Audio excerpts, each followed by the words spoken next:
Hi everybody, Glenn Giordano here again from Musicians on Couches Drinking Coffee. Maybe you did, maybe you didn't get to see that last incredible interview I did with Carmine Appice. Man, he's only probably one of the greatest rock drumming legends of all time.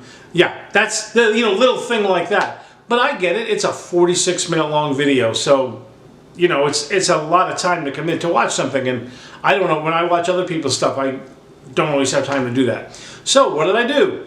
I cut that video down into some little short excerpts just for that purpose. So, taken from the longer video, the link to the longer video is in the description for you, and enjoy this little excerpt from Musicians on Couches Drinking Coffee.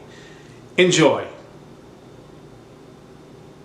By the way, if Marissa Tomei is watching,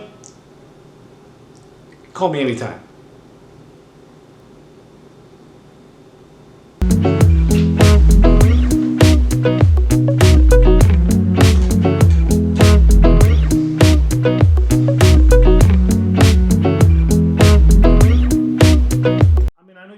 Things in between, but obviously one of the big things is your Rod Stewart connection, and I just realized doing the research on you is that you are listed as a co-writer for "Do You Think I'm Sexy?" and Young Turks. And Young Turks, right. So how does that come to be, the Rod Stewart connection? Had you known him already? Oh yeah, we used to do gigs. We did. First of all, he was supposed to be in the group with me and Jeff, so we knew him from those days. When he was in the Jeff Beck group, we knew all those guys. We did gigs with him. We knew him. We had the same attorney. It's the same attorney as Right. Rascals. It was all the same thing.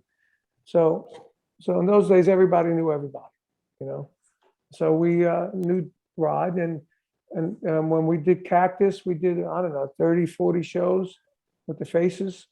We got to know Rod. We used cars and hotel rooms and trucks and airplanes, and we did all that damaging stuff together. And I knew him. And then I was living in LA. I met my friend Sandy Gennaro on the street, and I said, "What are you doing, Sandy?" By the way, Sandy's been on my show. Yeah, Sandy's a good guy. And so I said, "So what are you doing?" He goes, "I just auditioned for Rod." I go, "Oh, how'd it go?" He goes, "I didn't get it." He said, "You should do it." I said, "No, okay." I had a group called KGB that used to have Mike Bloomfield in it. It was probably the low point of my career. That was, and then so I was ready to move on to something else. So I said, "Who'd you call?" He says, "I called this guy Pete." So he gave me the number. I said, "Pete Buckler," and he goes, "Yeah." I said, "Oh, I know Pete. He's the tour manager of the Faces. We used to wreck hotels together." I called Pete and I said, "Pete, I heard Rod's looking for a drummer. You don't call me?" He said, "Oh, you're always busy." He said, "Oh, wow." I said, I'd love to play with Rod. I love Rod. I love his voice and everything. And he was doing good. He's had his hit records on his own. So he said, I'll tell Rod." So he calls Rod, and he calls me back. Rod was in London. So Pete calls me back, said, "Look," Rod said, "go to his house, and the band is over there that he's put together so far, and they're looking for a drummer, and check it out. See if you like it." So that was a switch. Instead of me auditioning, I was going to check out the band. I said, "Okay." So I figured, well, I'm going to Rod's house. I'm going to take a good car. So I took my Pantera. I drove to Rod's house, big gates, living next door to Gregory Peck, the movie star. It was an unbelievable house. As soon as I drove into the house, I saw Pete. I got out. I said to myself, "I want to play in this guy's band. I want to live this lifestyle." Right.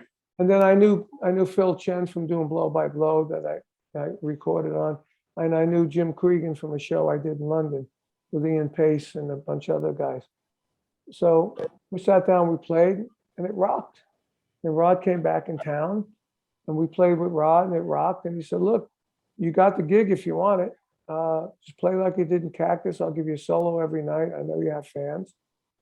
I said, "Great, let's go." That was it. By the way, and we just played together.